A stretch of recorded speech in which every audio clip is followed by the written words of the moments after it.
So, hello. Magandang gabi sa inyo. So, ngayon, ano tong discussion natin? Oh, business combination. And this time, we are going to discuss the last part ng ating discussion sa business combination, part 3. So, gaya ng sabi natin last time, yung part 1, nandun mismo yung bulk ng concept, yung date of acquisition, business combination. Tapos sa part 2, and this time, sa part 3, parang additional notes na lang siya for the topic sa business combination. Ngayon, after ng topic na to, maglo-long quiz tayo. Then, punta tayo sa next step. Kung anong mangyayari after nag-business combination, which is the consolidation of the financial statements. Doon yung madugo. Kasi doon yung mga gaya na sabi ko, yung upstream, downstream, intercompany transactions, etc. So ngayon, don't worry too much about this topic. This is very light. And ngayon pa lang, sinasabi ko na basically sa topic na to, pagdating sa board exam, sa mga additional topics, let's say specifically sa advanced accounting, itong mga additional topics na to, itong mga side notes na to, hindi pinoproblema dito yung problems. Hindi to yung tina-target sa problems. Kasi usually yung mga primary topics yan. Sa business combination, intercompany transactions, itong mga additional topics na to, pag nasasama to sa board exam, usually, sa theories sila napupunta. So, it is very important to understand this concept. So, kahit additional notes na lang to, extension of the discussion, it is very important na ma-discuss to para not necessarily to know how to solve the problem because hindi naman yung tina-target ng ganitong topics, but rather to understand more about the concepts para pagdating sa board exams, sa theories, ma-answer nyo. So, let's start the topic na.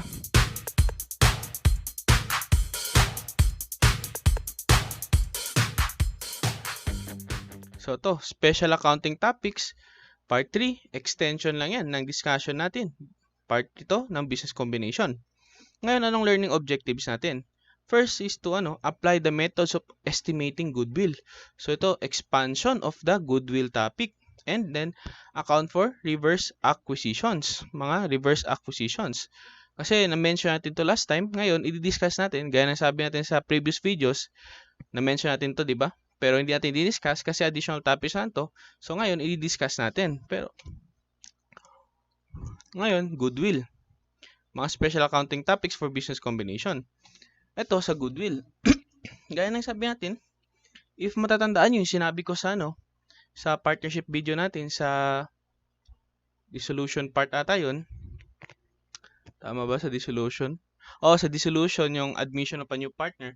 Di ba nasabi ko doon na hindi tayo nagre-recognize ng goodwill pagdating sa partnership. Bakit? Kasi pinagbawal ng PFRS 3 business combination na mag-recognize tayo ng partnership. Ang sabi lang ng PFRS 3, goodwill is only recognized when it arises from business combination.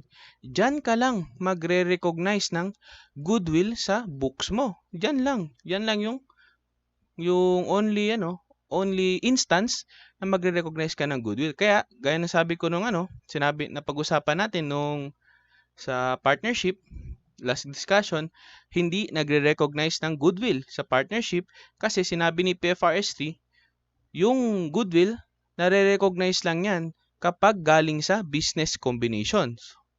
So yun, klaro na, di ba? Mas klaro. Sabi, stick to si PFRS 3, ang goodwill, business combination lang. Now, meron ka ng goodwill, nire-recognize mo na. And as you know, nire-recognize yan sa acquisition date or within the measurement period. Napag-usapan natin yan. Ngayon, may goodwill ka na sa iyong books. Anong gagawin mo next about sa kanya? Well, ito, subsequent expenditures are expensed immediately. So, any expenses, anything na nilabas mo para sa goodwill na yan, to maintain that or etc., hindi mo siya ipapasok sa kanyang value. But rather, itong expenditures na to, expense mo na agad. And second, ang goodwill hindi natin ina-amortize, hindi natin dinidepreciate, hindi natin dinideplete, kung ganun mang term, wala tayong ginagawa dyan. Maintain lang yan siya. Ang ginagawa lang natin kay goodwill after niyang ma-record sa acquisition date is to annually test it for impairment.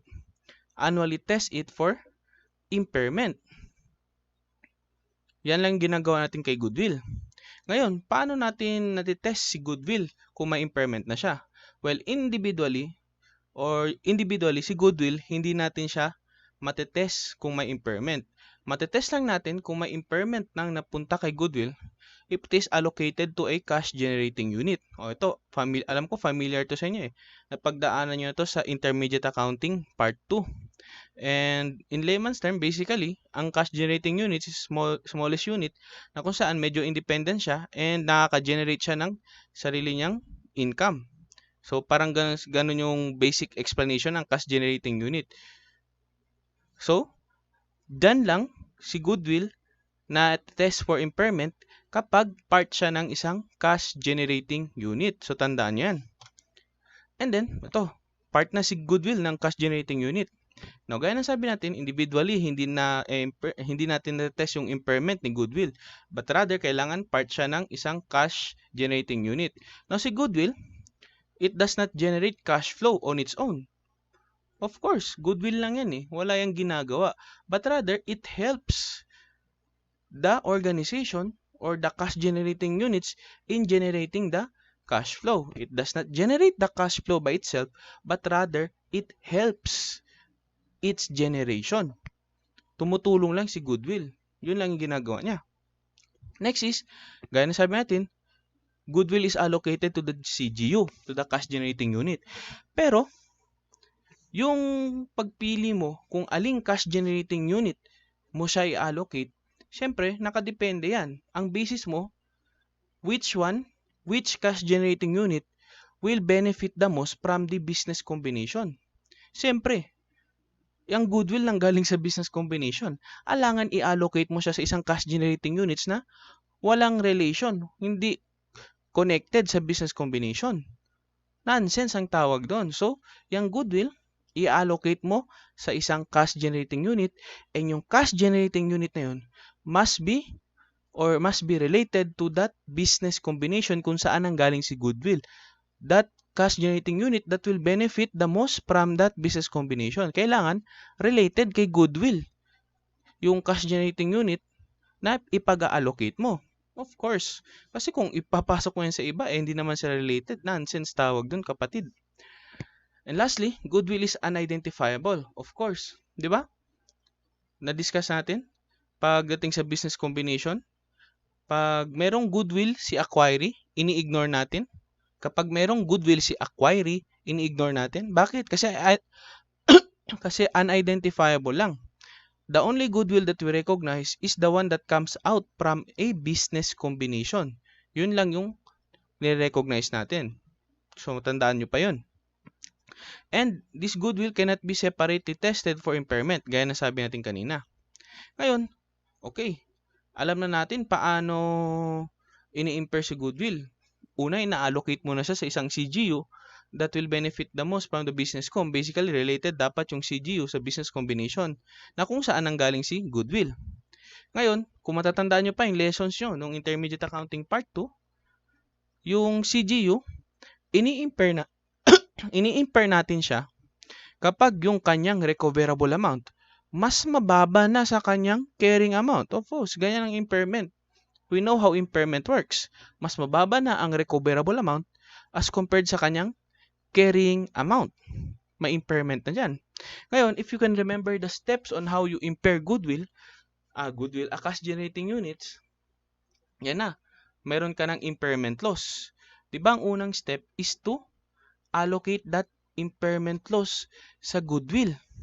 It is first charge sa Goodwill. Doon mo unang charge si impairment loss kay Goodwill. Then, any excess from that, tsaka mo na siya i-allocate sa other items, sa other accounts within the cash generating units. So, if you can still remember that.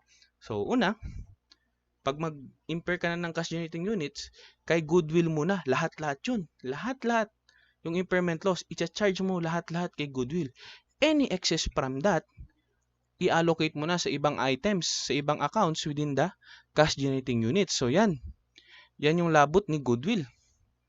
So, ganyan siya. Yan yung basically kanyang buhay. Kasi, as you can remember, sa part 1, part 2, discussion natin, parati natin sinasabi si Goodwill eh. Ngayon, dinidiscuss natin, ano ba tong si Goodwill? Ano yung ginagawa niya sa buhay? Ngayon, Ito, siyempre, due diligence audit. Ikaw ba? Ikaw babae, kapag nililigawan ka ba, agad-agad mo bang sasagutin? Hindi, di ba? Kailangan mo munang mag-imbestiga kung worth it ba yung tao bago mo sagutin. Now, in this case, tawag dito due diligence audit. Siyempre, ikaw si acquirer. Mag-iimbestiga ka muna kung worth it ba na bilhin si acquiree. Worth it ba siyang paggastusan, pagtuunan ng oras. Investigation of all areas of the potential acquiree's business before an investor agrees to the business combination. Siyempre, kailangan muna niyang alamin. And this due diligence audit also helps in the determination of appropriate amount of consideration. So, yan, basic. Siyempre, bago mo yan bilhin, kailangan alamin mo muna kung worth it siya. Ito, methods of estimating goodwill. Pinag-usapan natin si goodwill, paano ba natin siya ini-estimate? Paano natin siya ina-account? Ano yung magiging basis kung ano yung magiging amount niya? Dalawa yan. Dalawang methods para natutulong sa atin. Una, si indirect valuation, and pangalawa, si direct valuation. Now, itong si indirect valuation, this is the method required by PFRS 3. Ito yung ginagamit natin beforehand sa preceding discussion natin. Ito yung in-illustrate natin, si indirect valuation, which is basically the cost of investment minus the FB&A, or the fair value of the net assets. Yan na si goodwill. Or gain on bargain purchase, ipas mataas si FB&A. Now, kaya siya indirect valuation ng tawag class. Kasi, in this formula, hindi si goodwill ang hinahanap mo. Si goodwill, lumalabas lang yan kasi residual siya. Parang equity ba? Parang equity sa balance statement. Kung anong matira, kung anong residual, edi equity siya. Dito, same lang yung concept or yung flow of thought. Kung ano mang matira kay COI and FB&A, tapos positive yan, goodwill yan. Lalabas yan siya. Residual lang siya. Kaya indirect valuation ang tawag. Kung anong matira, goodwill ang i-account mo dun. If, of course, positive to, pero if mababa, gain on bargain purchase, but you can get the thought. Residual si goodwill. Kaya indirect valuation. And yun yung ginagamit natin sa PFRS 3.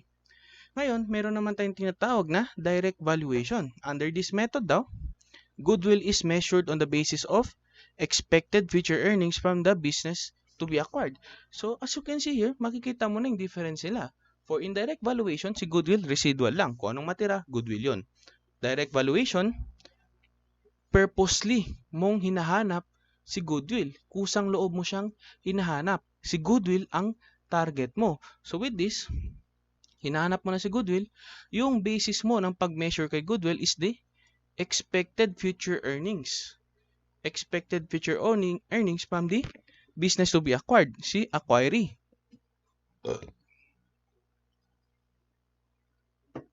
So, yan na. Ulitin natin. Difference ni ito. Lumalabas to. Pag valuation, goodwill. Indirect valuation, basically, si goodwill, residual siya. Kung anong matira kay COI and FB&A, goodwill siya. Direct valuation, you are purposely looking for goodwill. Looking for its amount. Then yung basis mo is the expected future earnings. Next. Ito basically, gaya na sabi ko kanina, ang mga next slides dito under goodwill is basically solving na. But don't worry too much about it, lalo na pagdating sa board exam. Bakit? Yan, hindi yan lalabas. Sure ako, hindi yan lalabas. Bakit? Additional notes lang yan eh. Additional notes for understanding. If ever man na may lalabas sa mga additional notes, topics, ang kukunin dyan is theories, gaya na sabi natin kanina. Theories ang kukunin dyan, hindi problems. Kasi ang mga problems for the advanced accounting, kukunin yan nila sa primary topics. Sa mga special recognition principle, special recognition like mga installment, partnership, business combination, pero hindi to. Kukunin yan nila sa acquisition date, yung primary. Pagdating sa mga additional notes, additional topics, yung mga extension na lang ba, theories ang kukunin dyan, hindi problems.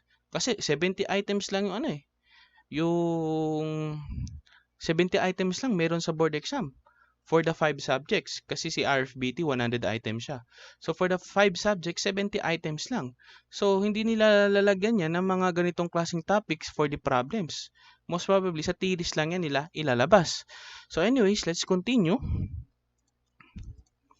Direct valuation method may require the determination of one or more of the following information. So, ito medyo familiar to sa inyo. MAS to Management Accounting terms to Normal rate of return, industry where the acquiree belongs to, industry average, normal earnings, which is the normal rate of return, times the acquiree's net assets. Rate of return, alam natin yan. Yun yung return of investment na nakuha natin sa ating, in this case, yung basis is the net assets. Then, estimated future earnings of the acquiree. Itong earnings of the acquiree are the normalized one, adjusted for non-recurring income and expenses. So, I know you understand this term, pero sa mga iba hindi sa medyo naguguluhan pa sa term na to, itong mga non-recurring items and expenses, basically, sila yung mga hindi part ng normal business operations ng organization. So, kapag may mga like say, expropriation, or mga gains na hindi part ng normal business operations, tanggalin mo yan sila sa earnings. Ilagay mo lang dito yung mga normal, yung mga earnings na part ng normal business operations. Any activities, any earnings, gains, or income, expenses na hindi part ng normal business operations, tanggalin mo. For example, if income yan, edi tanggalin mo. If expense yan, edi ibalik mo. Kasi hindi siya normal sa business operation. So, paulit-ulit tayo para ma-retain. Now, the excess of the acquiree's normalized earnings over the average return in the industry represents the excess earnings. To which, yung excess earnings yan na si Goodwill. Diyan mo na kukunin si Goodwill. So, purposely mong hinahanap si Goodwill dito. Basis mo is earnings.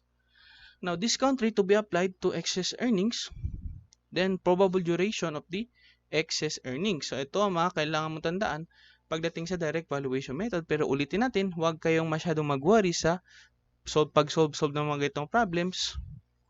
Basta maintindihan nyo yung topics, goods na kayo. Ngayon, illustration tayo.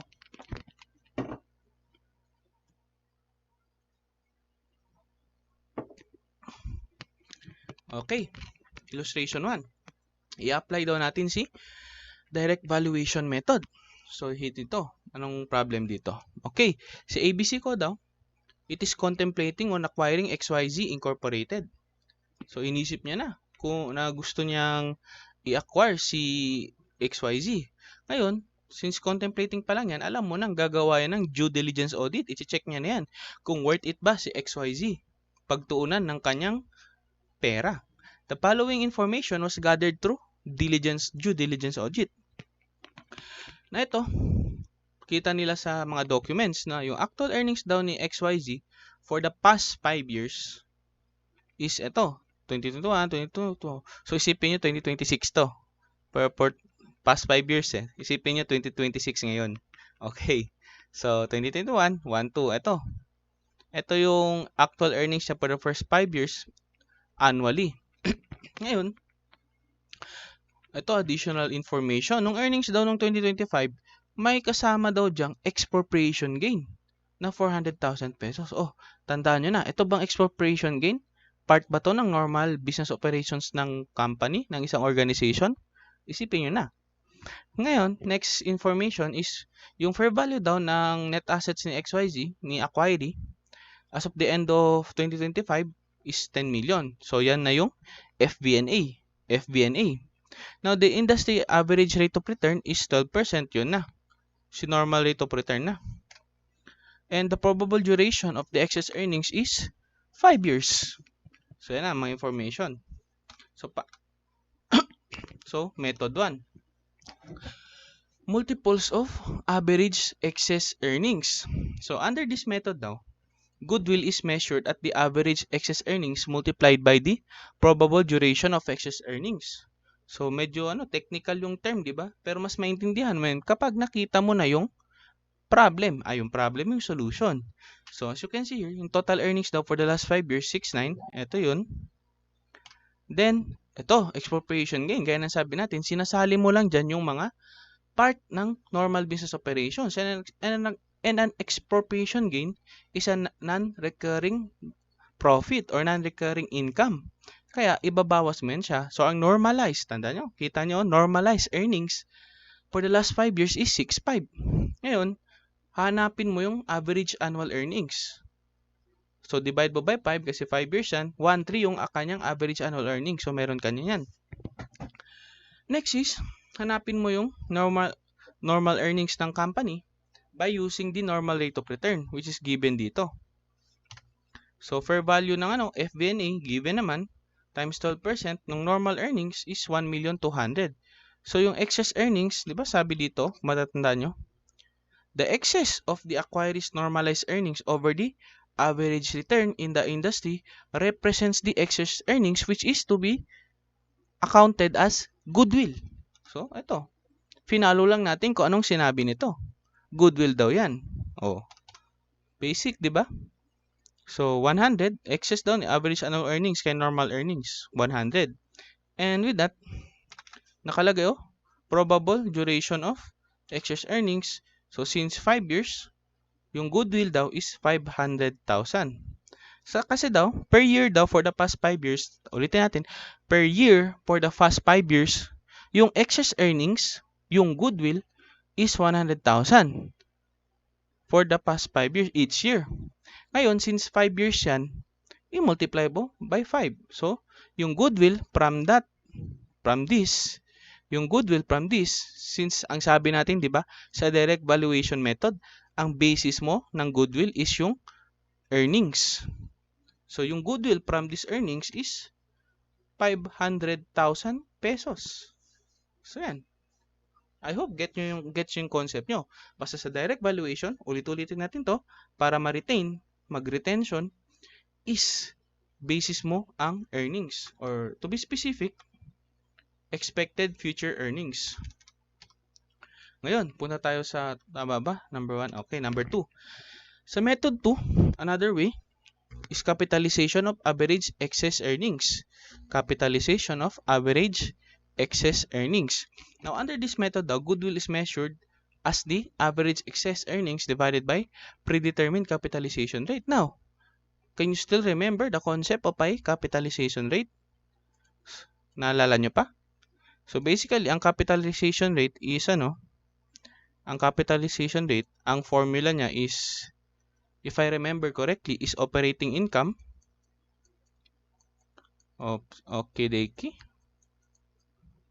Operating income. So, para ma-understand yung concept ba, over the original capital or current market value. Original capital or the current market value. Yan si capitalization rate. Current market value. Yan yung kanyang formula. The ratio of the operating income over as compared with the original capital or the current market value. So, yan si capitalization rate. Now, dito, ang sabi, okay, so average earnings, which is kinuha mo lang dito, average annual earnings, multiply with the normal earnings, which is same lang. Ito, 1,200,000. Ang naging iba lang, yung basis mo. Kasi dito, ang basis mo is the 5. Kasi multiples of average excess earnings multiples. Yan yung basis mo. Dito ang hinahanap capitalization of average excess earnings. So, yung given naman siya, assume 25% capitalization rate, 25%. So, divided by 25% sa 100,000, it's 400,000 goodwill. Kasi dito, sa 5, ang basis mo is yung multiples, which is the number 5. Kasi 5 years Dito naman, ang basis mo is yung capitalization rate. Ito yung formula ng capitalization rate para mas maintindihan yung kanyang concept. So, ang goodwill mo dito is 400,000. Yan si method 2. Ngayon, method 3 naman tayo. Sa method 3, capitalization of average earnings. So, balikan natin. Ano bang sinabi average earnings? Saan na yun? Dito pala. Okay, sa average earnings. So, si average earnings daw, which is yung 1,3, as determined natin dito, dito, and now dito. I-divide mo daw siya by the predetermined capitalization rate. Bakit? To estimate daw the purchase price. O yun, purchase price yung hinahanap mo dito. So, yung purchase price ng Buscom, the excess of the estimated purchase price over the fair value of the acquiree of the net assets represents the goodwill. Assume the capitalization rate is 12.5%. Now, ulitin natin, anong concept ni capitalization rate? Ito, the operating income over the current market value. Ilan yung income, ilang percentage yung operating income ang na-accumulate mo, ang na-generate mo over the value of the asset, basically, over the value of the asset. Yan yung capitalization rate. Ilan yung operating income, ilang percentage of operating income yung na-generate mo per year over the current market value of the asset. Now, in this case, using that same logic, so itong si 1,300,000 daw, ito yung basically yung operating income mo na na-generate over your investment, over your capital investment. Now, considering that law of thought, so itong si 1,300,000 is 12.5% of that investment. Yan yung operating income mo. So, the remaining part is the estimated purchase price, which is your investment. So, yun. Logic lang. Bangga mo lang yung concepts. So, nag-combine tayo dito ng concepts ni Intermediate Accounting, Part 2, for the CGU. Ngayon, nag-MAS tayo. So, grabe si Advanced Accounting. Ganyan yan. Marami siyang binabanggang topic. Marami siyang ina-accumulate na topic na sinasama-sama. Ngayon, dinidiscuss natin is MAS topic. So, yun. This 1,300,000 is 12.5% the operating income ng asset. So, 1,300,000 divided by 12.5, ito yung total purchase price, which is your investment. Na, tingnan mo, ineba-iba lang yung term nila, pero same lang yung concept na pine-pertain. Ito yung basically investment mo, the purchase price.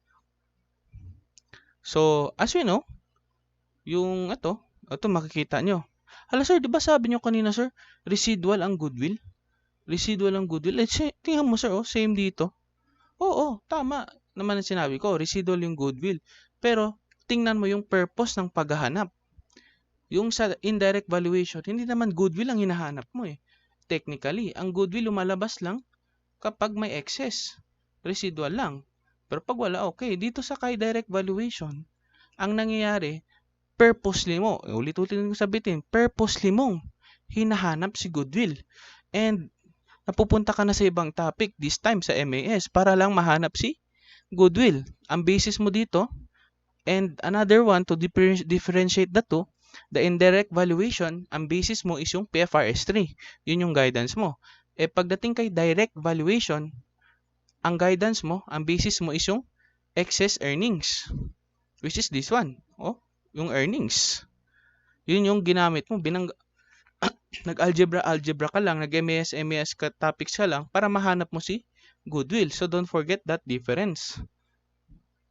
So, yun. FBNA given 10 million Saan yun? Given 10 million FBNA. So yan, goodwill 400,000 under the capitalization of average earnings method. Ngayon, pumunta tayo sa method number 4, which is yung present value na ang gagamitin mo. Present value na. Ito, una, multiples. Sa 5 lang, basis niya is this one, yung 5 years. Ngayon, yung capitalization rate, which is this one. Ngayon, capitalization rate on the average earnings naman. Yun yung basis mo. Ngayon, present value na. Present value na ng average excess earnings. So, ngayon daw, ito si goodwill, mini-measure daw siya gamit ang present value ng average excess earnings discounted. Yun, may discount na. Grabe, no? Grabing topic. pati MAS sinama na dito. At a predetermined discount rate over the probable duration of excess earnings. So don't worry too much kung may mga ganyang wordings. Kasi binibigay naman yan. Hindi naman kasi to MAS. So hindi mo kailangan hanapin mga discount rate, capitalization rate pagdating sa advanced accounting. Given na yan. Yung mga yan, capitalization rate, discount rate, sa MAS hinahanap yan. Pero pagdating sa advanced accounting, given na yan. Kasi hindi naman yung primary objective ng topic, di ba? So ito, saan na tayo? At a predetermined discount rate over the probable duration of the excess earnings. So assumption daw, 10% yung discount rate. So ito na. Okay, average excess earnings ulit, which is 100,000. Then, imumultiply mo siya ng present value of ordinary annuity, 10%, and since 5 years yan, yung N mo is 5. Itong lalabas, pag ika-calculator nyo, 3.79.079. Ito ang goodwill mo. Ang basis mo, minultiply mo yung or ginamitan mo ng present value yung excess earnings. Kasi, as you can see, ang difference dito, as is, hindi mo na siya present value. And as you know, ang present value, pinapakita na yung true value ng pera as of now. Yung true value ng future pera as of now. Diba yun yung trabaho ni present value. Etong si multiples, hindi niya pinakita. Etong si present value, pinakita niya. Yung true value ng goodwill as of now. Yung true value of goodwill as of now. Kaya wala. 500, automatic. Kay PV of average excess earnings, present value ang pinakita niya. So, yan. Ano yan? Tatawag yan? Math of investment topic rin yan. Or, you can say, sa intermediate accounting rin. So, yan. Kino-consolidate na yung mga topics, di ba? Kaya advanced accounting ang tawag sa kanya. Ngayon, pumunta naman tayo kay pangalawang illustration para mas maintindihan lang. So, in this case daw, yung applications of the direct valuation method. So, additional si Jongmin Corporation daw, or Jongmin Co. Excuse me. So dito daw, si Jongmin Co. They are now estimating the goodwill in the expected purchase of Saida Incorporated. So si Jongmin, yung acquirer, si Saida yung acquiree. Acquired na sa 2026. Ito yung following information. May earnings dito. May year-end net assets pa na given. So, and expand pa yung mga givens. So, for the 5 years, itong total earnings for the 5 years, ito yung year-end net assets. As you know, ulitin natin, di ba ang net assets, yan yung capital, yan yung equity. Ngayon, case number 1, excess earnings. Goodwill shall be measured by capitalizing excess earnings at 30% with normal returns. Shall be measured by capitalizing excess earnings at 30%. So yan yung capitalization rate with normal return on average net assets at 10%. Given naman kasi ang net assets dito eh. So the year-end net assets in 2025 approximate fair value. So kung ano yung net assets dito, yun yung kung ano yung carrying amount ng net asset dito, yun din yung kanyang fair value. So ngayon, ang requirement sa atin, compute for the estimated purchase price in the contemplated business combination. So hanapin daw natin yan. Yung good thing, so yan. So average earnings, 130,000 per year for the first 5 years, yung average. Ngayon, yung normal earnings on the average net assets, kasi sabi dito, shall be measured by capitalizing the excess at 30%, the excess earnings, with normal return on the average net assets at 10%. So, since yung sinabi, yun ang ginawa dito. Normal earnings on average net assets, 2.75 million divided by 5, kasi 5 years yan, annual lang hinahanap natin, times the 10%, 55,000. So, yan, meron ka ng average earnings, meron ka ng normal earnings. Ang basis mo ng average earnings, ito, divide mo by 5. Ang basis mo ng normal earnings, given dito, gamitan mo daw ng 10% sa net assets, which is this one. So, 55,000 ang excess earnings mo is 75,000. Yan, may excess earnings ka na. Then, gaya kanina, divide mo sa capitalization rate, gaya ng ginawa natin kanina. So, ang goodwill mo, 250,000 pesos. Pero hindi naman goodwill ang hinahanap dito. Ang hinahanap daw dito is yung estimated purchase price. And as we know, algebra, connect, work back. Sinabi dito na yung FBNA daw for 2025, and since it approximates its fair value 590. So yan agad ang gagamitin mo. Kasi tingnan mo ang business combination nangyari noong January 2026. Kung sa yan, si FBNA 590, add mo si Goodwill pati si FBNA, malalaman mo ng estimated purchase price mo. Basic, di ba? Work back lang. Ipagbangga-bangga mo lang sila. So, and intindihin nyo rin yung question. Kasi dito sabi measured by capitalizing excess earnings at 30%. O, ginawa mo yan. Then, yung normal return sa average net assets is 10%. So, ginawa mo rin yan. So, follow nyo lang kung anong sinasabi ng problem. Ngayon, punta tayo sa case number 2. So, case number 2 daw, average earnings, yung magiging flow. So, dito ang sabi, si Goodwill shall be measured by capitalizing average earnings at 16%. Yung year-end net assets sa 2025, approximate fair value, so yung 590, yun na yun. So, ang pinapahanap sa atin yung estimated purchase price and yung goodwill in the contemplated PUSCOM. So, familiar na naman tong equation na to, formula na to. Kasi ginamit rin natin to kanina eh. So, yung average earnings, which is yun, 650 divided by 5, 130. And ito, divided by cap rate, 16%. And as we know, si cap rate, ulitin natin, operating income over the original capital or the current market value, which basically shows at the percentage of operating income na nakukuha mo from your investment. Yung operating income na nakukuha mo from your investment. So, same flow of thought. Earnings yan average earnings. Then yung cap rate. So, i-divide mo yan sila, i-gross up mo para malaman mo kung ano yung investment mo, which is the estimated purchase price. So, yan. Same flow of thought, di ba? So, 130,000 divided by 16%, 800, 12,500. Yan yung estimated purchase price mo. Then, gross up, bangga, with the consideration of the relationship between the accounts. FBNA given, approximate the fair value, so 590. So, ang difference sila, 222, 500. Ngayon, illustration 3 naman tayo. Ito, additional pa.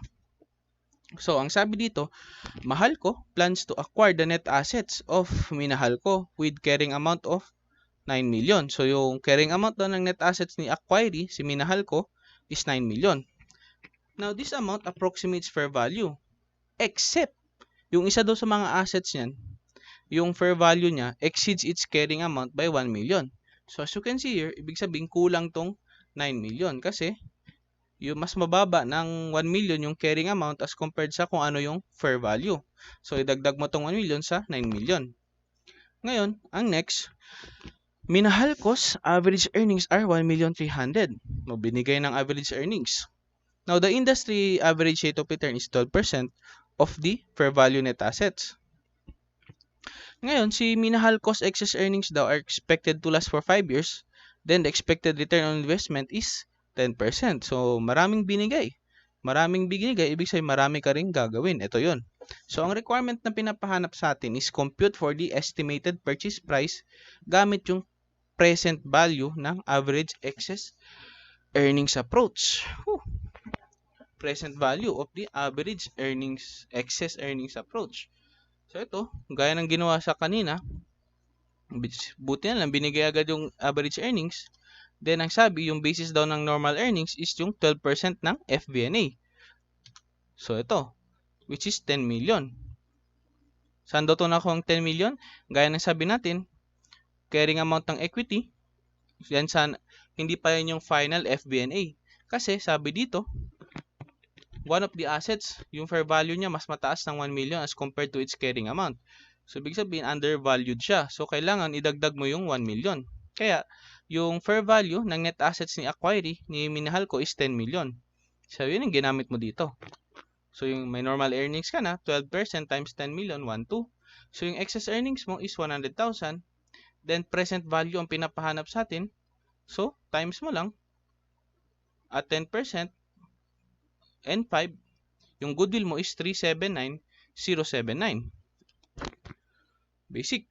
Tapos ang pinapahanap, pero hindi goodwill ang pinapahanap sa atin, but rather the estimated purchase price. So since given naman, so alam naman natin paano yan. Given yung goodwill, given yung fair value of net assets. So gross up mo na lang, which is this one. Squeeze. So 379,079 plus 10 million, which is the FBNA. Ito ang estimated purchase price mo. So yan. Samahan mo rin ng logic. Relationship between the accounts, di ba? Madali lang. Ngayon, last illustration tayo ng goodwill.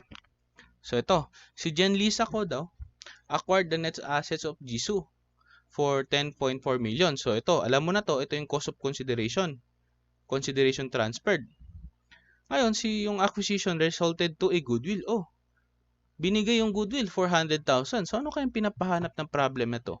Binigay yung consideration transferred, binigay pa yung goodwill. So ano kayang pinapahanap ng problem na to? Then, resulted to goodwill of 400,000 measured by capitalizing. Ito. Capitalizing the annual superior earnings of Jisoo Incorporated at 25%. Now, the normal rate of return is 12% on the net assets before recognition of goodwill. So, anong pinapahanap sa atin dito? I-compute daw natin yung average earnings ni Jisoo. So, yun ang pinapakompute sa atin. Parang pina-work back tayo kasi kanina yung pag-solve natin pababa, from the top pababa. Ngayon, pinapa-work back tayo. Excuse me po. So, average earnings. Now, as you know, pagdating sa pag-compute yan, yung sa average earnings, kailangan rin natin ng normal earnings, pati yung excess earnings. So, itong excess pati superior, pareho lang yan. So, una, hanapin muna natin yung FBNA. Kasi tingnan mo, saan yun, no? The normal rate of return is 12% on the net assets. Hindi naman binigay yung net assets dito yung FBNA, pero binigay yung yung consideration transferred and yung goodwill. So from that, you can already solve yung fair value of net assets. Ito, squeeze. 10,400,000. So yung FBNA is 10 million. So may FBNA ka na. Ngayon, yun na. Pwede mo na siyang tuloy-tuloy na pag-gross up. Goodwill mo, 400 given. Cap rate, capitalization rate, ito, given. So work back mo, 100,000 yung excess earnings mo or the superior earnings.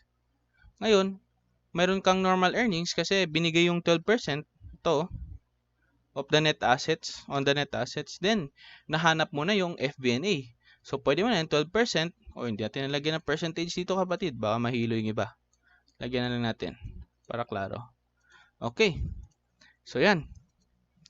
So, yan. Meron ka ng FBNA. Meron ka ng 12%. Multiply mo lang. 1, 2. O, ngayon, work back mo, gross up mo, work back.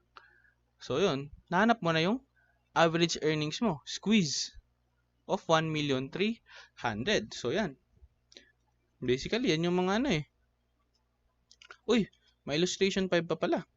Kalimutan ko. Kala ko 4 lang. Ito, medyo mas mahaba to. 3 requirements ang hinihingi. Pero don't worry. So, illustration 5. Application ulit ng direct valuation method. So, si JYP Entertainment to, pati si YG, nag-decide silang mag-combine to form a new entity, SM Entertainment. Now, the individual records of the combining constituents show the following. So, ito kay JYP, ito kay YG, yung net assets nila approximates their fair value. Then, ito yung average annual earnings nila. So, binigay.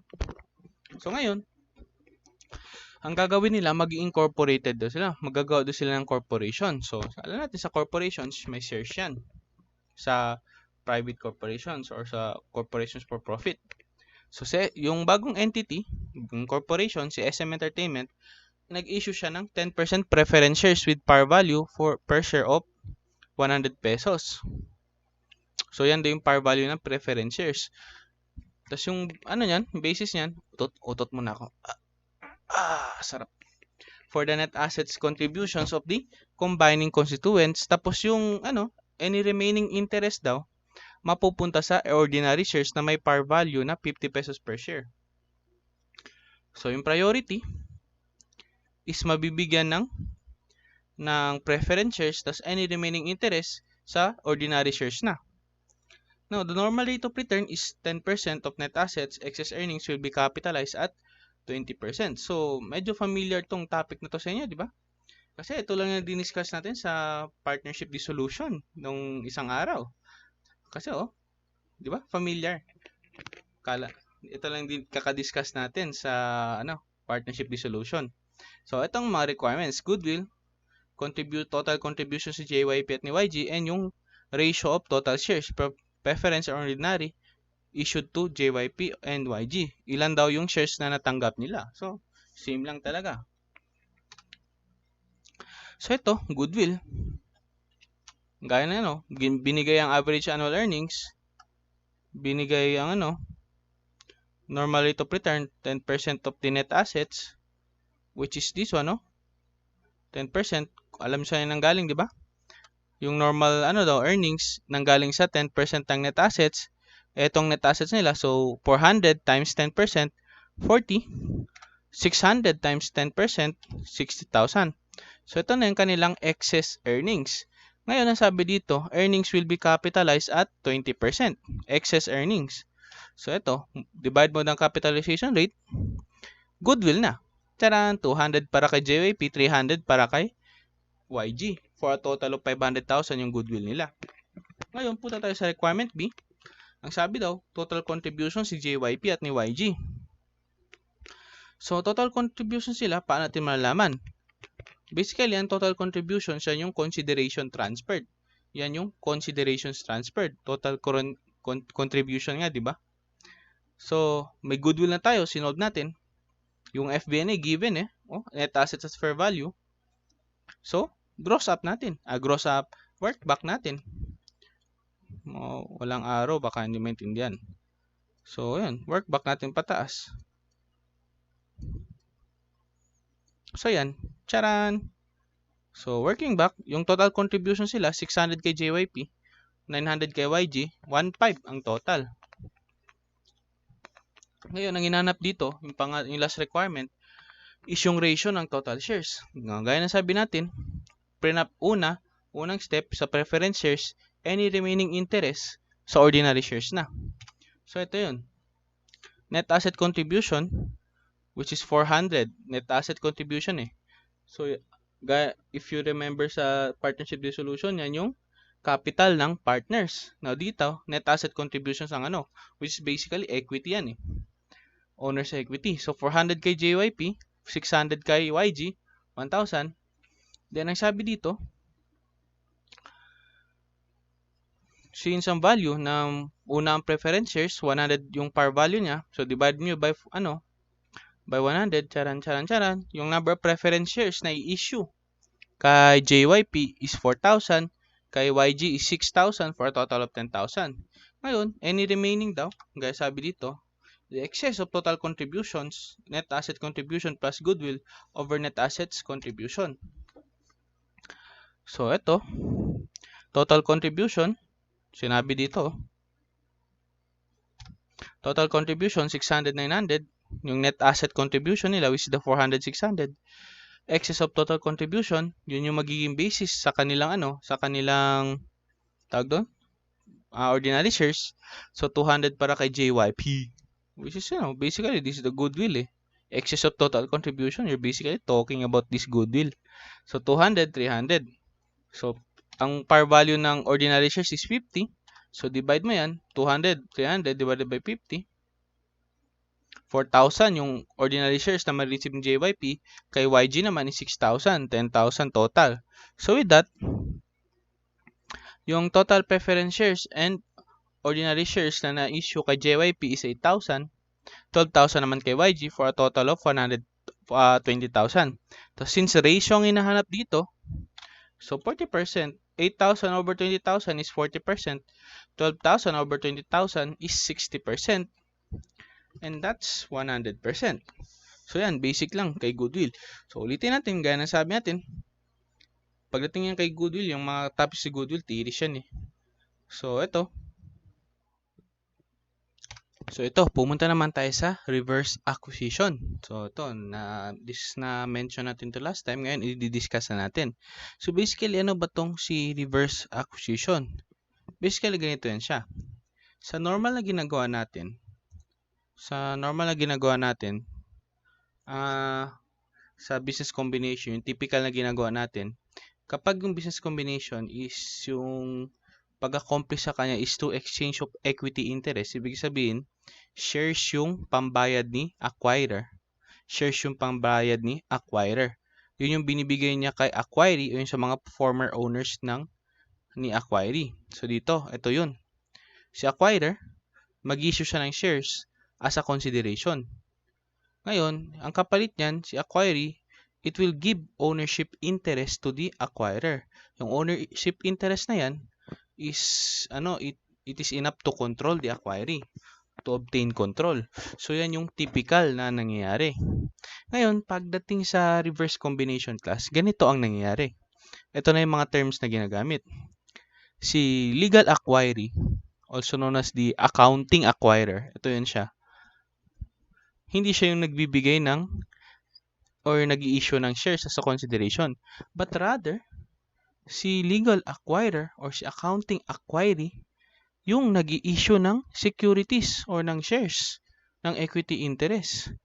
Ngayon, itong si accounting acquirer, si legal acquiree, ang nagbibigay ng equity interest ng ownership. So, ano yan? Anong meaning yan, sir? So, basically, kasi nangyayari ito sa reverse acquisition. At the first glance, ignore nyo muna si accounting acquirer and si accounting acquiree. Etong si acquirer, si legal acquirer, hindi siya yung at the end ang magiging acquirer, but rather siya yung magiging acquiree. Ang nangyari lang dito, instead na yung accounting acquirer ang mag-i-issue ng shares, si accounting acquiree yung nag-issue. Siya yung nag-issue ng shares. Then, with that, si accounting acquirer, siya yung naka-receive ng interest. Siya yung nagbigay ng equity interest, ng ownership. So, sir, basically, binaliktad nyo lang to. Sir, medyo magulo pa, sir. Ano nangyayari dito? Kaya nga, reverse acquisition yan. Reverse acquisition. Instead na si accounting acquirer ang nag-issue ng shares as a consideration, as a payment, si accounting acquiree ang nag-issue. So, sir, bakit yan nila ginagawa? Di ba mas pinapagulo pa nilang situation pag ganyan? Ganito kasi yan, class.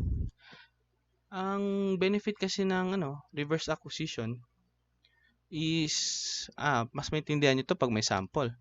Let's say, sa mga may book, makita nyo to sample. Let's say, si ABC,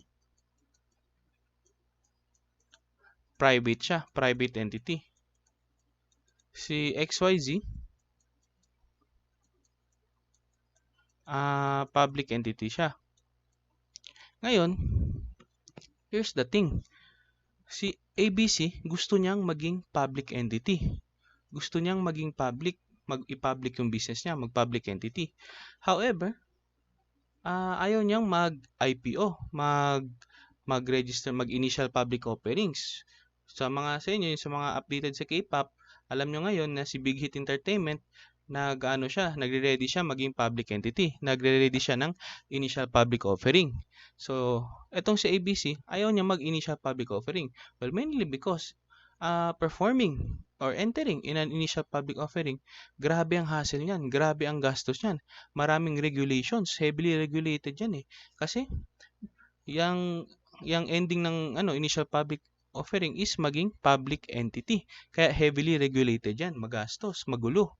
Maraming kailangan gawin. Sa ABC, ayaw niya ng ganong hassle eh. So, reverse acquisition is another way for ABC to become a public entity. So, anong mangyayari? Si ABC and si XYZ, basically, ang mangyayari yan, mag-uusap yan silang dalawa. So, sabi ni ABC, gusto kong maging public entity. And then si XYZ para i-offer yung kanyang sarili. Now, in order for ABC to become a public entity, siyempre kailangan niyang makontrol si XYZ kasi public entity na siya, no? No, paano niya makokontrol si XYZ without si XYZ, mag-i-issue yan siya ng shares papunta sa mga owners ni ABC. Mag-i-issue yan siya ng shares. Mag-i-issue yan siya ng mga equity interest. Na to the point na yung in-issue niyang equity interest is more than enough for ABC to obtain control over XYZ. Yun yung mangyayari. Di ba sa typical na business combination, si ABC, yung accounting acquirer, siya yung magi-issue ng shares as pambayad kay XYZ. Pero kung marirealize na yung issues of shares na ginawa ni ABC is not enough for the owners of XYZ to obtain control over ABC. Magiging NCI rin sila at the end. Pero dito sa reverse acquisition, in order for ABC to gain absolute control or obtain control over XYZ, itong nangyaring exchanges, yung inisyong shares ni XYZ is more than enough for ABC to obtain control. Kaya, reverse acquisition. Reverse acquisition, yun yung nangyayari. And with that, yung binibigay ni XYZ or ni ABC per se is ownership interest. Ownership or interest. So, yan yung nangyayari, class. Tandaan nyo? Sige, mas maintindihan natin yan pag-example. Ulitin natin. Kaya nagkakaroon ng reverse acquisition kasi as compared sa, in this case, gusto mag-public na ABC, ang initial public offering, magulo, heavily regulated, magastos. So, ayaw yan ni ABC, nag-reverse acquisition na lang siya by acquiring using reverse acquisition si XYZ. Now, ulitin natin. Sa typical na business combination, si accounting acquirer, this ABC, pag mag-i-issue siya ng shares sa kay XYZ, sa mga owners na XYZ as pambayad, yung volume of that shares is not enough for XYZ to obtain control over ABC. Magiging NCI rin yung mga naka-receive ng shares na pinambayad. Pero pagdating sa reverse acquisition, ang pinag-usapan nila dito, since gusto ni ABC maging public entity, kailangan mag-absorban sila dalawa ni XYZ. Magbi-business combination sila. But because of the circumstances surrounding the case, reverse acquisition yung ginawa nila. In this case, si XYZ, siya yung nag-issue ng share, siya yung legal acquirer, pero in accounting terms, siya yung accounting acquiree kasi siya basically yung inabsorb. So, XYZ being the legal acquirer, siya yung nag-issue ng shares. However, yung volume ng shares na in-issue niya is more than enough for ABC, for the owners of ABC to obtain control over him. In that case, basically nagkaroon na ng control si ABC over kay XYZ. So ganun yung nangyari. Yun yung talagang nagiging difference sila. So ito. So accounting ito. So I hope na-gets nyo yung sense ng reverse acquisition. I hope. Ngayon, accounting acquirer issues ito, lalo tong reverse acquisition, nasasama to in theory sa board exam. Kasi magandang concept niya kasi inano niya yung rules, binabaliktad niya. So accounting acquirer issues no consideration, of course, kasi ang nag-i-issue si accounting acquiree. Accounting acquiree issues equity interest to the owners of the accounting acquirer for them to obtain control. Yan yung sinasabi natin dito, di ba? So ngayon, paano natin in-account yung consideration transferred? Ito, binigyan tayo ng way. Paano? Ito, acquisition date fair value of the amount based on the number of equity interest that the legal subsidiary or the accounting acquiree, accounting acquirer, wait lang, naantay sa tubig So, ulitin natin Paano daw natin in-account si consideration transferred? Ganito daw, yung acquisition date fair value ng amount. Saan base? Sa number of equity interest that the legal subsidiary acquiree, tandaan nyo, legal subsidiary acquiree, also known as the accounting acquirer, would have had to issue to give the owners of the legal parent acquirer or the accounting acquiree. Tandaan yung difference sila, binabalibagtad yan. In the legal sense, si accounting acquiree ang legal acquirer. Si accounting acquirer ang legal acquiree. In the legal sense yan. Now, the same percentage of equity interest in the combined entity that results from the reverse acquisition. Sir, medyo magulo sir eh. Paano yan? Mas maintindihan nyo yan sa illustration mamaya kasi doon may example talaga eh. So ito, sa book ni Zeus, pinapakita yung pinagbangga yung difference sila. So, conventional acquisition and reverse acquisition. So, yung pag-issuer of shares daw as a consideration transferred, si accounting acquirer ang gumagawa niyan. Yung nag-issue ng shares dito under reverse acquisition, si accounting acquiree. Ulitin natin, si accounting acquirer, siya yung legal acquiree, legal subsidiary. Si accounting acquiree, siya yung legal acquirer, legal parent. So, baliktad, di ba? Pero since accounting pinag-usapan natin, so yung accounting talaga ang ina-account natin. So, reference to combining constituents, ito, terms nila. Gaya na sabi natin. Now, measurement of consideration as a conventional acquisition, fair value at the acquisition date of the consideration transferred by the accounting acquirer. Ngayon, si reverse acquisition, gaya ng sabi natin dito kanina, fair value ng notional number of equity instruments that the accounting acquirer, also known as the legal subsidiary or the legal acquiree, would have had to issue to the accounting acquiree or the legal parent to give the owners of the accounting acquiree or the legal parent the same percentage ownership in the combined entity. Sir, medyo naguguluhan pa kami dito eh. Gaya na sabi ko, mas maintindihan natin yan sa illustration.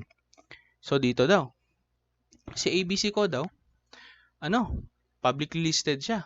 So, from that thought pa lang, alam mo na, in this illustration, si ABC ko ang legal acquirer, the accounting acquiree, si ABC ko. So, daw kasing public listed eh. And XYZ, an unlisted company, exchange equity interest. Now, inferencing from the topic, you can already say that ABC ko is the legal acquirer, but the accounting acquiree. Si XYZ, siya yung legal acquiree, but he is the accounting acquirer. So, yun, nag-decide sila exchange equity interest. Nga sa ABC, nag-issue siya ng 5 shares in exchange for all the outstanding shares of XYZ. So, for every share daw ni XYZ, 5 shares yung i-issue ni ABC. Ngayon, si ABC shares are quoted at 40 pesos per share. Yun daw yung price. Na yung price naman o yung fair value ng shares ni XYZ is 200 per share. Ngayon, ito yung statement ito yung FS nila basically before the combination. So, pakita natin dito. Ito kay ABC.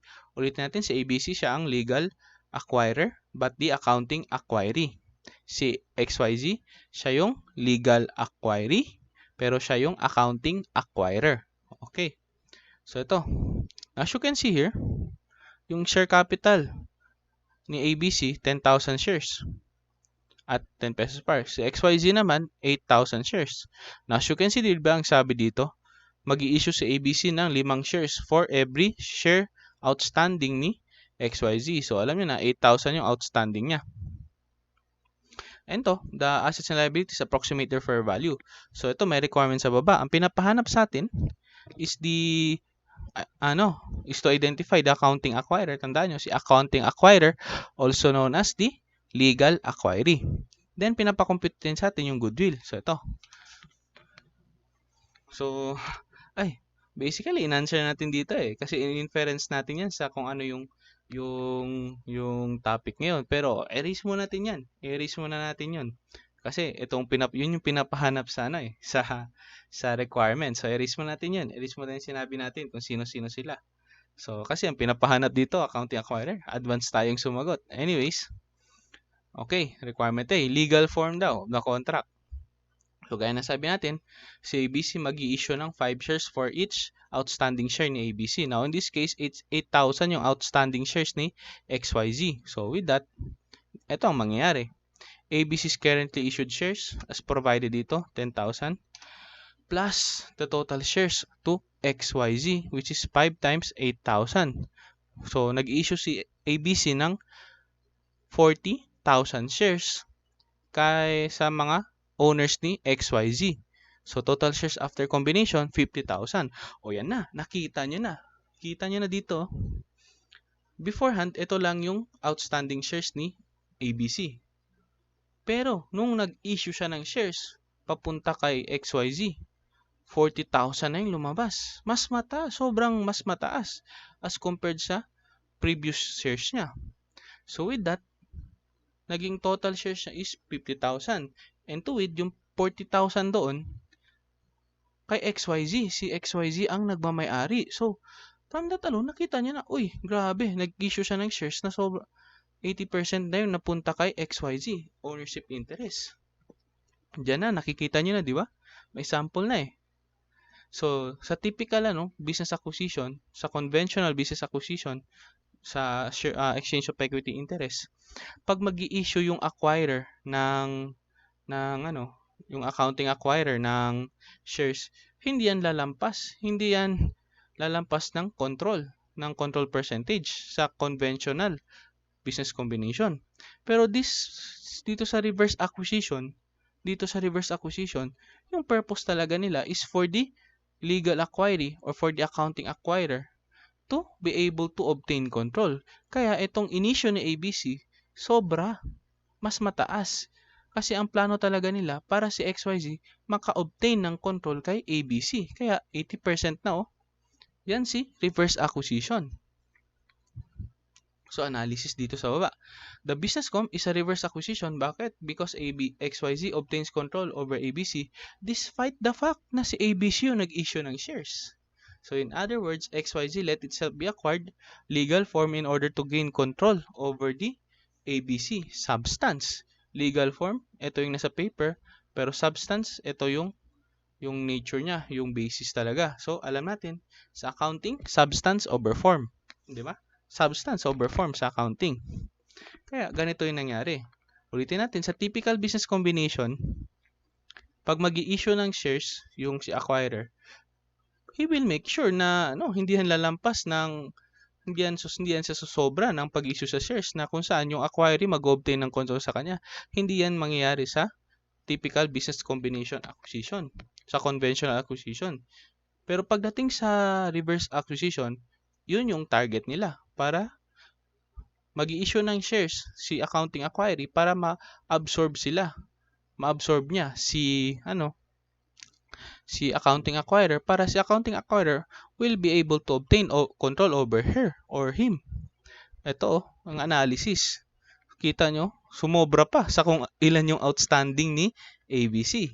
Yan ang reverse acquisition class. So, mas naintindihan niya, di ba? Kasi may illustration tayo. So, ngayon, dito tayo. Si XYZ daw, siya yung legal acquiree. Uy, nagmali tayo. Acquiree dapat to. Pasensya na. Acquiree dapat to. However, siya si accounting acquirer. Si ABC naman, siya si legal acquirer, pero siya si accounting acquiree. Napakadali, di ba? Ngayon, pumunta tayo sa requirement B, kasi ang requirement B daw is compute for the goodwill. So, substance over form, di ba? Substance of the contract. Saan ang pointer natin? XYZ obtains control over ABC in a reverse acquisition kahit na si ABC ang nag-issue ng shares. Tandaan yan. Now, accordingly, the consideration transferred is computed based on the number of shares XYZ. Ito na yung measurement of consideration transferred. Accordingly daw, the consideration transferred is computed based on the number of shares that XYZ, the accounting acquirer, would have had to issue to give ABC, the accounting acquiree, the same percentage of equity interest in the combined entity. So, anong meaning yan? Ito, binigyan tayo ng codigs. So, dito kasi, nung nag-issue si ABC, si accounting acquiree, yung na-receive niya is 20%, yung natira sa kanya is 20%, yung 80% napunta kay XYZ. Now, ang consideration transfer daw, ang basis niyan is the number of shares that XYZ would have had to issue to give ABC, accounting acquiree, the same percentage of equity interest in the combined entity. So, from that, you can see na 20% rin ang ibibigay ni XYZ kay ABC. Wait lang.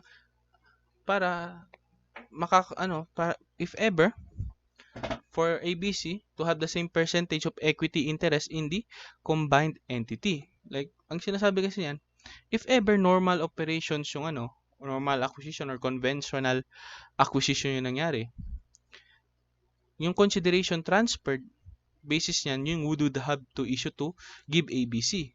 So yung basis niyan is kung ano yung would have English natin, would have had to issue if in a conventional acquisition. Yun daw yung magiging basis.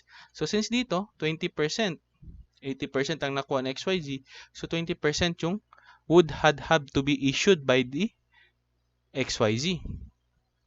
Ito, dito as you can see, XYZ is currently shared or currently issued shares provided dito 8,000.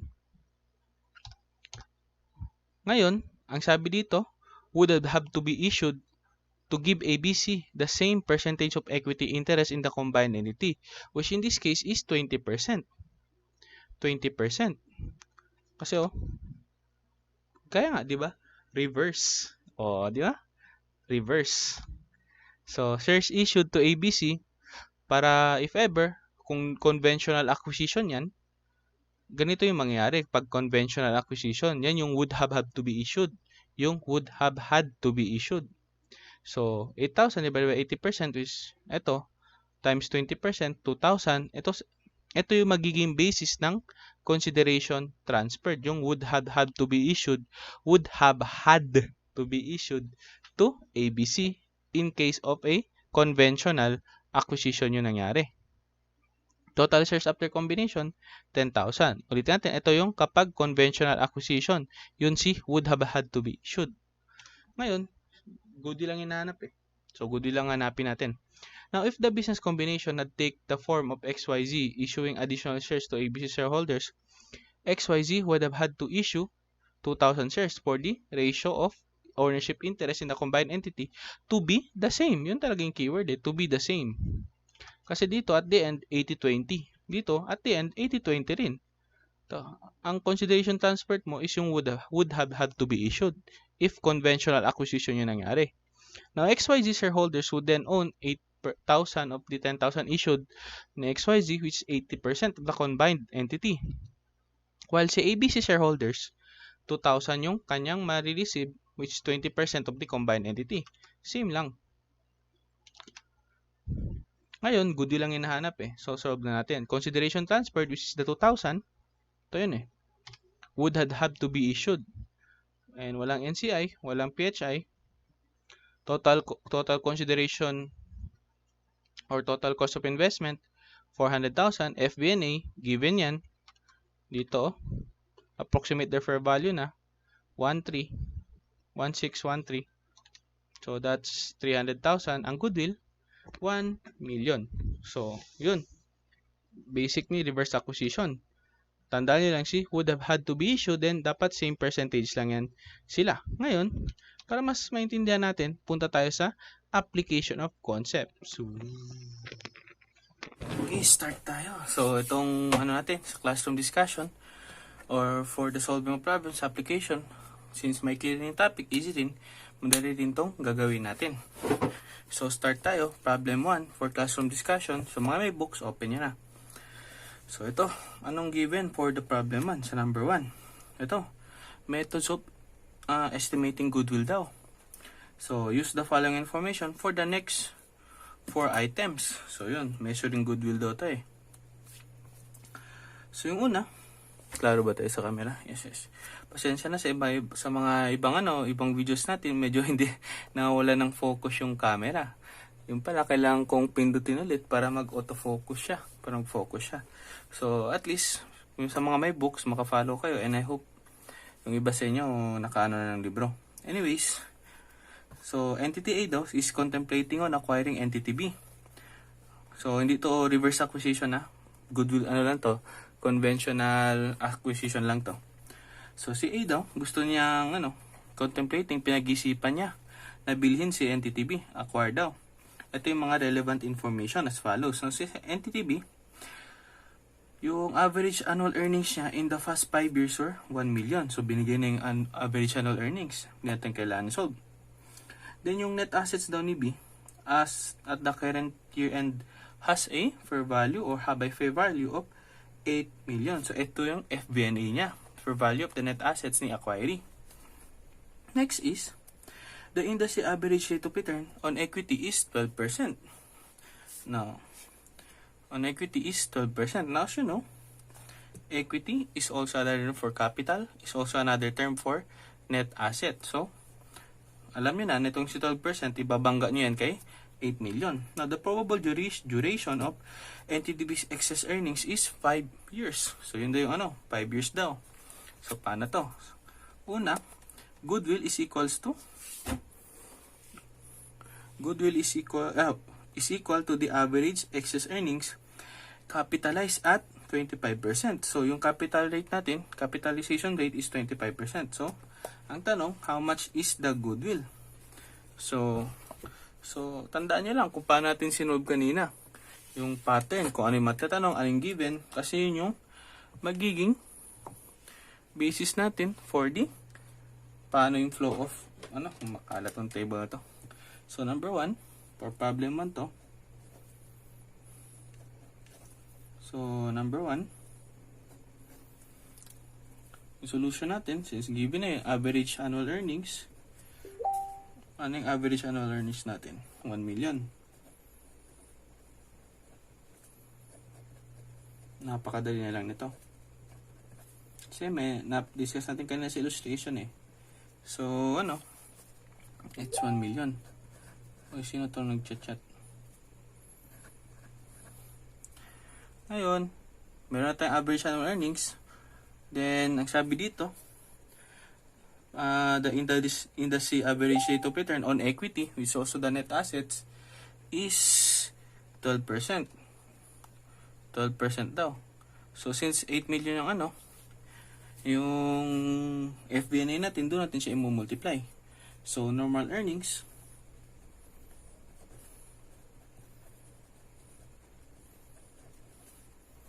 $8 million times 12%.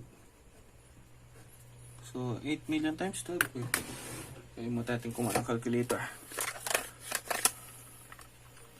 8 million times 0.12, it's 960. So, yan na, 960. Ito, nag-chat. 960. So, yun. Minus natin, malalaman natin si excess earning.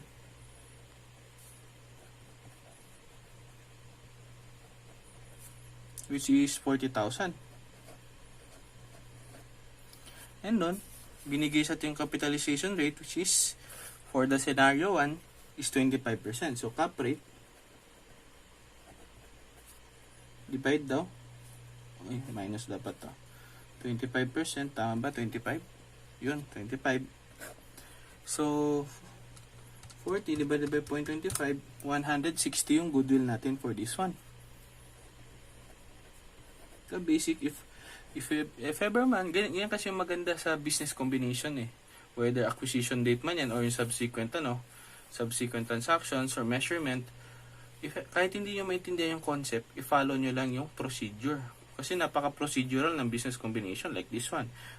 Kung mahina kayo sa MAS, medyo ma-delix kayo dito. Pero since may pattern siya, provided sa book, sa illustration kanina, maintindihan nyo, mas madadalian kayo mag-answer. Pero of course, mas maganda na naintindihan nyo yung concept kasi mas madadalian kayong mag-answer ng mga problems and theories. Ngayon, pumunta tayo sa number 2, sa scenario 2. Ang sabi dito, yung goodwill daw, measured by capitalizing the average earnings at 12%. Average earnings at 12%. So, dito, ma-infer nyo na i-divide natin tong 12% sa average earnings of 1 million para mahanap si goodwill. Bakit? Kasi pag dinivide natin tong average earnings sa 12%, makukuha natin yung estimated purchase price. Now, since meron din tayong FBNA dito of 8 million, i-minus mo silang dalawa, yung resulting nun si goodwill. O, di ba? So, average earnings natin, shortcut lang tayo. Kasi kakaubos lang ng isang ballpen ko. Yung ginagamit ko sa pang-solve. So, 1 million ang average earnings.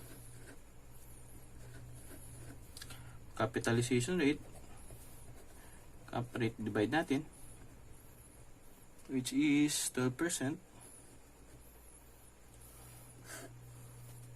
So, 1 million divided by 12, it's 83. So, yung estimated purchase price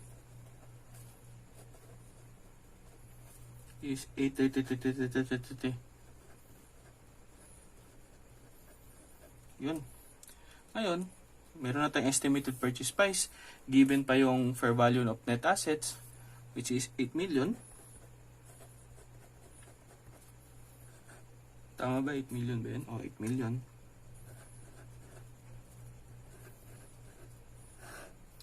So, ang ating goodwill, difference lang dalawa. Which is 333,333. Napaka-basic, no? No sweat. Pero ako nagsusweat dito kasi pinatay kong electric fan kasi lumilipad ang papel. So, ngayon, pumunta tayo sa scenario 3. Which is, ano tong scenario 3 natin? Ang scenario 3 natin is yung goodwill daw, measured. Paano siya mini-measure? At a discounted amount of total excess earnings expected to be earned from the combination. So, yun yung basis ng ulitin para mas intindihan. Undiscounted o undiscounted, ibig sabihin wala tayong multiply na percentage dito. In this part na discounted kasi undiscounted daw eh. Amount of total excess earnings expected, tandaan nyo, expected to be earned from the combination. So from that we can say na i-multiply natin yan sa 5 years. Kasi tingnan nyo, probable duration of entities B, excess earnings is 5 years. So, yan. Number 4. No sweat, di ba? Ang dali-dali. Number 4. Number 3 pala to. Saan siya? Yung average annual earnings natin. Average annual earnings is 1 million.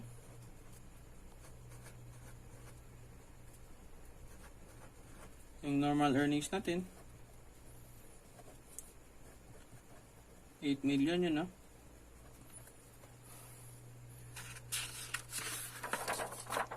Times yung industry average given 12%, so 8 million times 12%,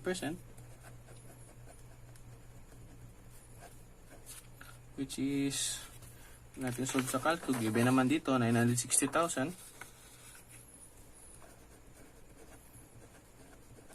Yun. So same lang, excess earnings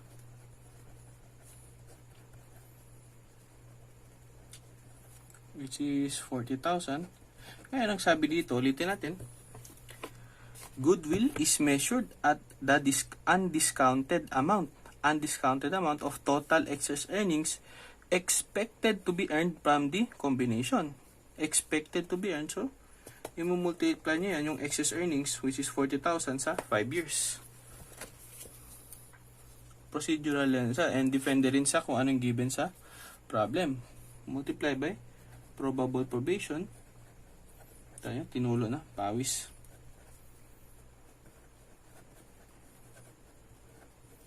Na 1 AM na, shit.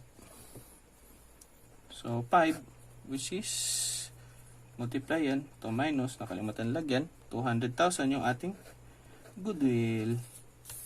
Anong babasa ng papel?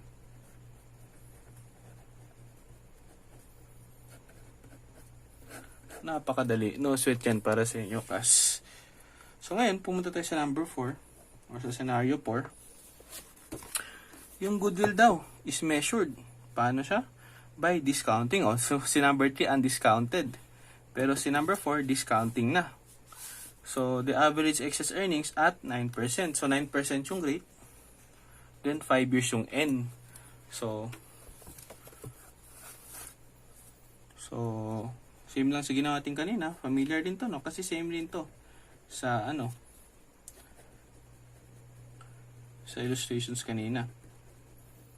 Kaya repetition is good for retention. Kasi pagdating sa board exam, retention talaga yan. So, 1 million din. Then, normal earnings.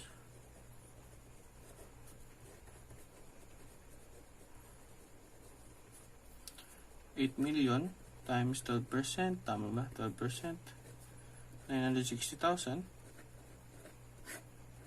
Minus excess earnings of 40,000. Ngayon, kuha tayo calcu.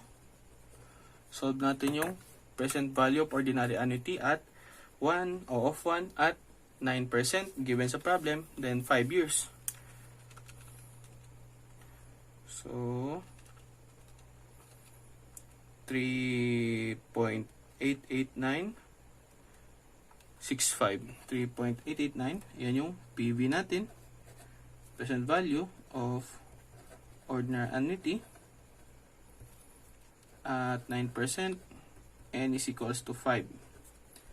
It's 3.88965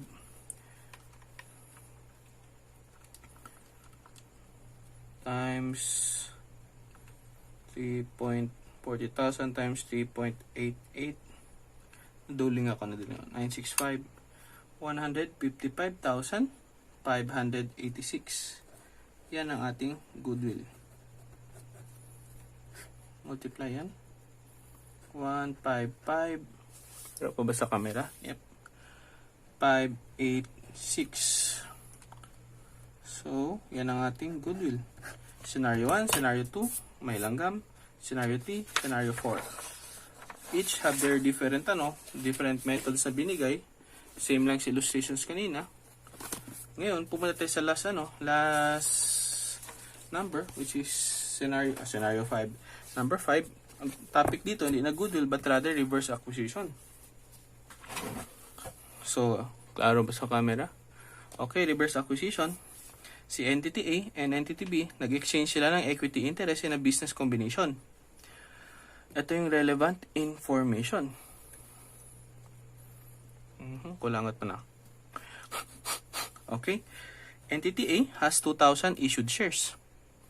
To effect the business combination, entity A will issue 2 new shares for each of the 3,000 total outstanding shares of entity B. So, you can immediately say here, safely assume pala, na si entity A, siya yung, dito pa lang you can already say na dahil reverse acquisition yung topic, so magkakaroon ka na ng assumption.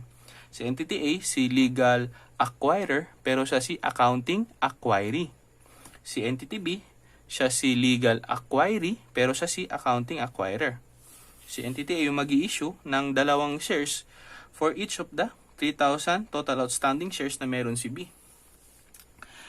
Next information is that entity A shares have fair value of 100, while yung kay B naman may fair value na 300. Ulitin natin, si entity A, siya si legal acquirer, pero siya si accounting acquiree. Pero si entity B naman, on the other hand, siya yung legal acquiree, pero siya yung accounting acquirer. Next information, si entity A, yung net identifiable assets niya, may fair value na 260,000 at the acquisition date. So, yung FVNA is 260,000. Ang pinapahanap sa atin, magkano daw yung goodwill. So, yan. Gawin lang natin ginawa natin kanina. So, yung legal form dito o yung nangyari is si entity A nag-issue ng shares pabalik kay entity B. Ngayon, so, gayahin lang natin yung ginawa natin kanina. So, yung lagyan natin legal form. Or yung substance over form, di ba? Ito yung form. Si entity A issued shares to B.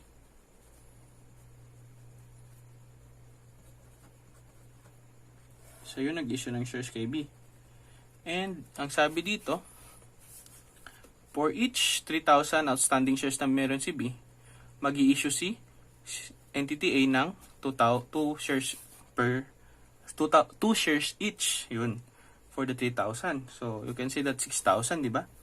Ngayon, kailangan malaman natin yung percentage of ownership kasi as we know, sa reverse acquisition, yung basis ng consideration transferred is yung would have had to be issued by the accounting acquirer if ever conventional acquisition yung nangyari. So si entity A, yung currently issued shares niya is 2,000. Thus, yung shares issued niya to B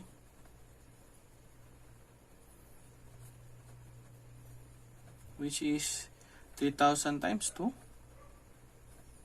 So, ang 6,000 shares na ang in-issue niya. So, with that, 10,000 yung total shares na nangyari after the combination. Sorry na, medyo pangit yung lighting ngayon. So, ito yung 10,000 na. Ngayon, gagamitan nyo yun ng calculator para malaman yung percentage of ownership. 2,000 divided by 10,000. 10,000. 8,000 lang pala. Nasobrang tayo sa math, kapatid. 2 divided by 8, it's 25% ownership. So, you can say that this is 75%. So, yun. After ng business combination or after ng reverse acquisition na to, si B, siya yung legal acquiree, pero siya yung accounting acquirer, was able to obtain 75%. Yung natira lang kay A, which is the legal acquirer, pero accounting acquiree siya, was 25%. Now, di ba, gaya na sabi sa kanina, na itong 25% na to, this would have had to be issued by entity B to entity A kapag conventional acquisition. Itong would have been issued will be the basis of the consideration transferred. So yan, ito yung legal form. Punta tayo sa substance. Kasi sa accounting, substance over form. Substance over form. Ito naman, si entity B and B issues shares to entity A. Kasi, since substance over form tayo, tinitingnan natin siya as a conventional acquisition. So, ganoon. Ito sa reverse acquisition. Ito sa conventional acquisition. So, anyways, si Ent B currently meron siyang ilan yun? Currently niya is 3,000. Given pala dito 3,000. 3,000 shares. Ngayon, enable for kasi dito 'di ba? 75%.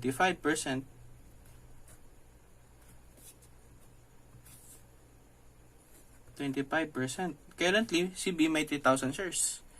And diba sabi natin, yung magiging basis ng consideration transferred is the would have had to be issued by entity B to entity A if in case this is a normal or conventional acquisition. And yung basis nun is dapat same ownership kay A. Same ownership na marireceive ni accounting acquiree. So in this case, that is 75%. In this case, that is 25% kay entity A kasi sa accounting acquiree. So, isim nyo lang yan. Binaliktad lang yan. Yan lang yung sense ng reverse acquisition. So, since yung 3,000 dito is already the 75%, gross up nyo lang. 0.75. So, dapat yung total shares is 4,000. So, at that, ilagay natin shares issued to A.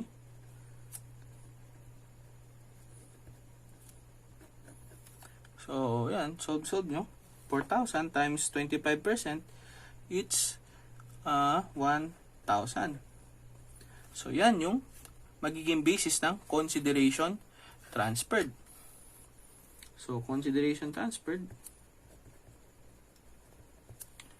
which is 1,000 shares times ang fair value ng shares ni B, ni accounting acquirer, is 300 pesos. And that is 300,000. Ngayon, wala tayong NCI. Wala tayong previously held interest. So, ang total natin, total cost of investment is 300,000. And since given na ang fair value of net assets ni accounting acquiree A, 260,000 daw, yung FBNA. So, lagyan natin 260,000 dito. Minus natin, may goodwill na tayo. 40,000. So, yan, napaka-basic. No sweat to para sa inyo. So, last words, remaining words na lang para sa closing ng topic na to. So, itong business combination number or part 3, basically, ang labot lang nito pagdating sa board exam is yung theory niya. Kasi itong solving na ginawa natin, since limited lang yung number ng problem sa board exam, most probably ito isasama. Kapag isasama tong topic na to, pustahan sa theory yan. Sa theories yan mapupunta. Pero of course, maganda tong i-discuss kasi para mas maintindihan natin yung concept ng business combination. So, class, since ito na yung last topic for the business combination part, next week, long quiz tayo. And yung long quiz na yan, basically same rin sa na-experience nyo ngayon sa long quiz nyo sa accounting for partnership. So, yun lang. If any questions, don't hesitate to ask. And medyo madaling araw na rin, baka nagigising ng kapitbahay sa boses ko. So, this is all. This is the conclusion ng discussion natin for the business combination, part 1, part 2, part 3. So, that is all. Good night. Bye-bye. Love you. Sweet dreams.